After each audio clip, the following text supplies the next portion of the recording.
Nasib berbeza dua kelab Malaysia di saingan Asia.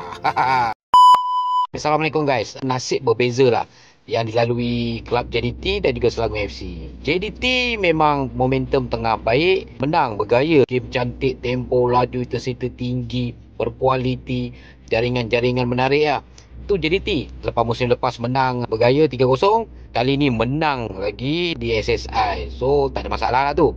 Dapatlah collect point lagi AFC MA ranking. Selepas itu game ACL 2 Selangor FC sekali lagi berjumpa dengan Persib Bandung. Lepas tewas 3 kali berturut-turut, tewas tangan Persib Bandung, kali ini di MPPJ. Memang agak baik game Selangor first half. Memang aku rasa teruja lah. Mendahului 2-0 memang baik sangat aku rasa dalam malam Selangor.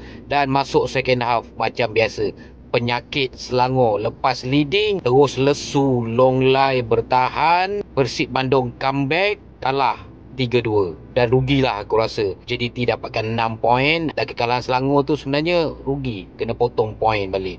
Jadi beginilah, aku rasa sayang Aku tak tahu apa masalah Selangor ni. Dah cakap banyak kali dah, coach demi coach bertukar, pemain import pun bertukar demi bertukar.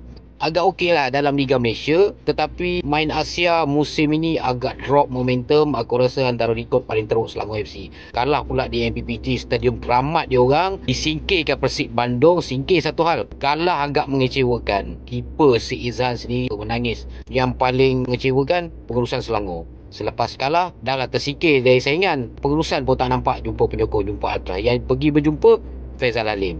Siapa Faizal Alim, babe?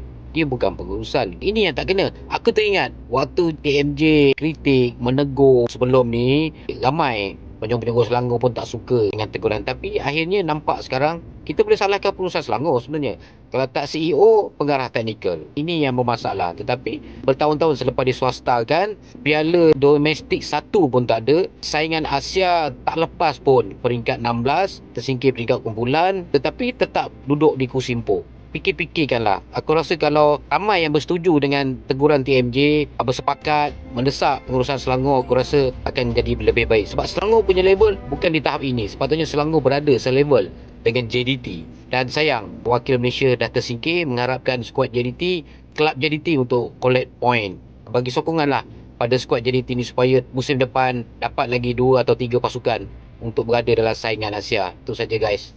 Assalamualaikum.